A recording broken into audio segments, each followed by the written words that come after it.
ये जो वीडियो है ये बहुत ख़ास होने वाला है क्योंकि इसमें करंट अफेयर्स कवर किया गया है और ये मॉक इंटरव्यू 4 है।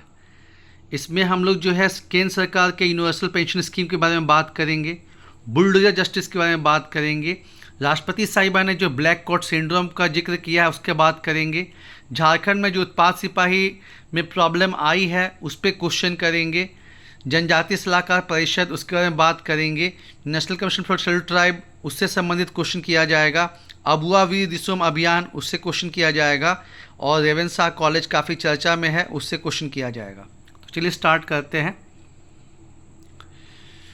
केंद्र सरकार ने हाल ही फिलहाल में ये अनाउंस किया है कि 1 अप्रैल 2025 से यूनिवर्सल पेंशन स्कीम जो है वो लॉन्च किया जाएगा।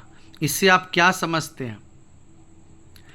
सर, चूँकि बहुत से स्टेट जो हैं वो ओल्ड पेंशन स्कीम मॉडल अपना रहे थे और इसको देखते हुए सरकार ने जो है यूनिवर्सल पेंशन स्कीम लॉन्च किया है, जिसमें जो लास्ट ड्रॉन सैलरी है बेसिक इनकम उसका 50% जो है वो एश्योर्ड आपको जो है पेंशन के रूप में मिलेगा। एश्योर्ड इनकम जो है वो पेंशन के रूप में मिलेगा।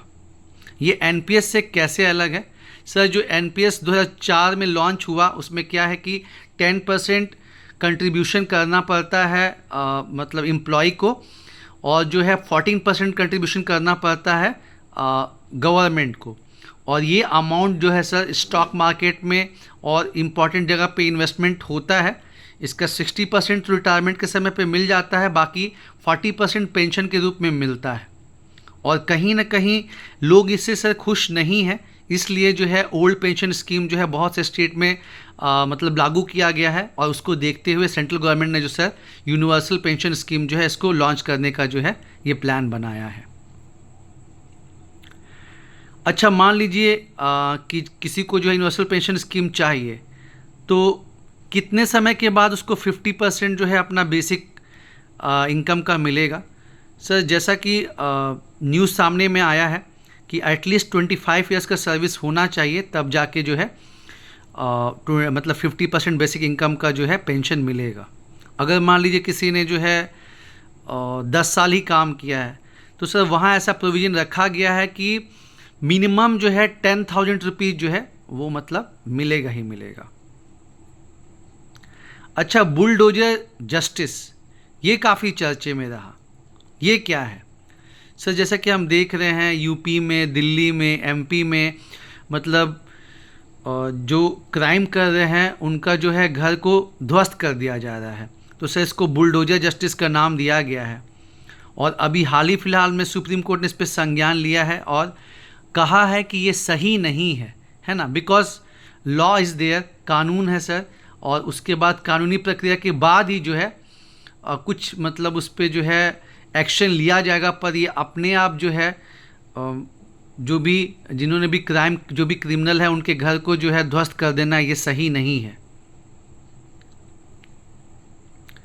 हाल ही फिलहाल में राष्ट्रपति साहिबा ने एक टर्म का इस्तेमाल किया है, ब्लैक कोट सिंड्रोम। क्या आप जानते हैं कि ये क्या है? सर, जो अभी अजमेर में 32 साल के बाद डिसीज़न आया है, उसी के कॉन्टेक्स्ट में राष्ट्रपति साहिबा ने कहा कि ब्लैक कोट सिंड्रोम जो है वो देश के लिए सही नहीं है। और इसका ये भी मतलब है कि सर जो ये पेंडिंग केसेस हैं उससे जो है सर, जैसा कि हम जानते हैं कि जो लेट से जस्टिस मिलता है वो जस्टिस का मतलब डिनायल समझा जाता है सर, और इतने केसेस जो पेंडिंग चल रहे हैं तो ये सही नहीं है। हाल फिलहाल में जो है क्या स्टेप उठाया गया है फास्ट ट्रायल के लिए? सर, जैसे कि जो ई कोर्ट का कंसेप्ट है ये काफ़ी सक्सेसफुल हो रहा है और जगह जगह पे सर जो लोक अदालत सेटअप किया जा रहा है, ये भी सर काफ़ी अच्छा इनिशिएटिव है। ऐसे और इनिशिएटिव सर होने चाहिए ताकि जो है सर जो पेंडेंसी ऑफ केसेस है वो ना हो सके। उत्पाद सिपाही दौर जो झारखंड में हुआ उसमें काफ़ी प्रॉब्लम आ रहा है, क्या आप बता सकते हैं कि वो क्या है? हाँ सर, उसमें ये चीज़ सामने आया कि लगभग 10-11 कैंडिडेट्स का सर जो डेथ हो गया, और जो दौर है जहां बाकी स्टेट्स में सर अपना वेस्ट बंगाल, बिहार, उड़ीसा, जहां पे जो दौर है वो 1.6 किलोमीटर ही होता है मेल के लिए और 800 मीटर मतलब फीमेल के लिए, यहाँ पे सर 10 किलोमीटर का सर दौर करवाया जा रहा है मेल के लिए और 5 किलोमीटर फीमेल के लिए। और प्लस गर्मी भी सर बहुत अधिक है, तो इस वजह से सर जो है वो डेथ हुआ है और इसका काफ़ी क्रिटिसिज्म आया है। और अभी सरकार ने इसको कुछ दिनों के लिए टाला है और ये भी कहा है कि नियमावली में जो है जैसे हमारा पड़ोसी राज्य में है उसमें हम बदलाव करेंगे। साथ ही साथ अभी के लिए इंस्ट्रक्शन दिया गया है कि सुबह 5 बजे से लेकर 9 बजे तक जो है वो दौड़ को कंप्लीट करवा लिया जाए और जो मिसमैनेजमेंट सर जो जुड़ा हुआ है इससे उसको भी ठीक किया जाए। इसके अलावा क्या सोल्यूशन हो सकता है सर? इसके अलावा ये भी सोल्यूशन हो सकता है, जैसे बहुत जगह होता है कि पहले सर रिटन एग्ज़ाम लिया जाए और उसके बाद दौड़ करवाया जाए सर। ये भी मतलब एक बहुत अच्छा सा इसका सोल्यूशन रहेगा। इससे भीड़ भी कम होगी और मतलब बहुत ऑथेंटिक टाइप से भी जो है ये हो पाएगा सर। जनजाति सलाहकार परिषद, ये आप सुने हैं? जी सर।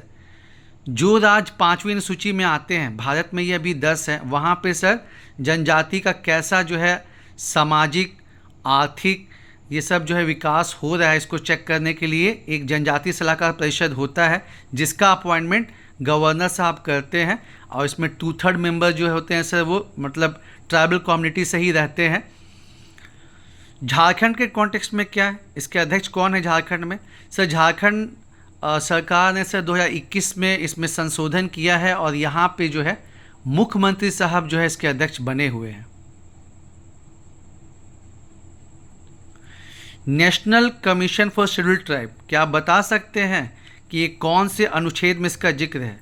सर इसका जिक्र जो है सर आर्टिकल 338A में है। और अभी इसके चेयरपर्सन कौन है? सर अभी इसके चेयरपर्सन जो है सर वो है अंतर सिंह आर्य। और ये मतलब हर ईयर एंड पे प्रेसिडेंट को रिपोर्ट सौंपते हैं कि जो मतलब जो आपका कंडीशन है ट्राइबल्स का in term of social economic वो कैसा है परफॉर्मेंस। क्या कुछ ऐसा काम जनजातीय सलाहकार परिषद करती है? हाँ सर, सिमिलर काम जो है सर जनजातीय सलाहकार परिषद जो है वो राज्य स्तर पे करती है। वो अपना रिपोर्ट जो है गवर्नर को सौंपती है। अबुआ वीर दिसोम अभियान, ये काफ़ी चर्चा में था लास्ट ईयर, तो ये है क्या और इसकी आवश्यकता क्यों पड़ी?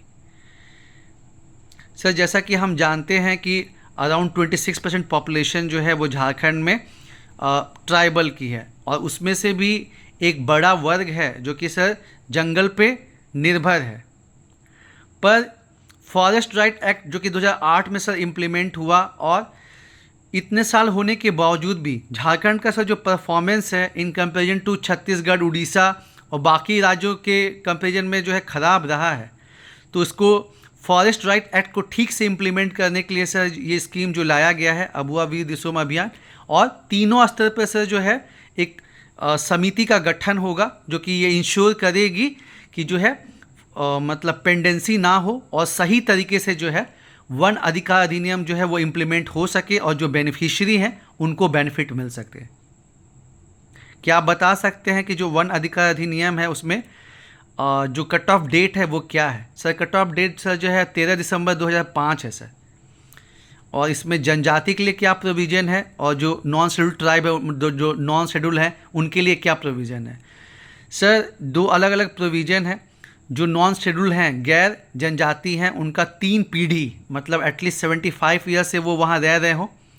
और जो जनजाति लोग हैं उसमें जो है ऐसा कुछ प्रोविज़न सर नहीं रखा गया, बस वो 13 दिसंबर 2005 रखा गया है और ग्राम सभा उनको रिकॉग्नाइज करे, ऐसा मतलब है सर। और क्या वन अधिकार अधिनियम के अंदर फॉरेस्ट एरिया में भी जो है, ठीक है, मतलब कि मान लीजिए कि वाइल्ड लाइफ सेंचुरी के अंदर वहाँ भी क्या राइट्स दिया जा सकता है?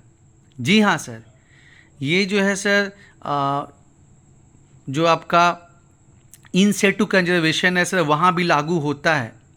तो फिर प्रॉब्लम क्या है सर? कहीं ना कहीं जो सर फॉरेस्ट ब्यूरोक्रेसी है वो इसको ठीक ढंग से सर जैसा रिपोर्ट में आया है कि सर इसको इम्प्लीमेंट नहीं होने दे रही है। अभी हाल ही फिलहाल में रेवेन्सा कॉलेज जो है वो चर्चा में रहा, क्या आप बता सकते हैं कि कहाँ पे है?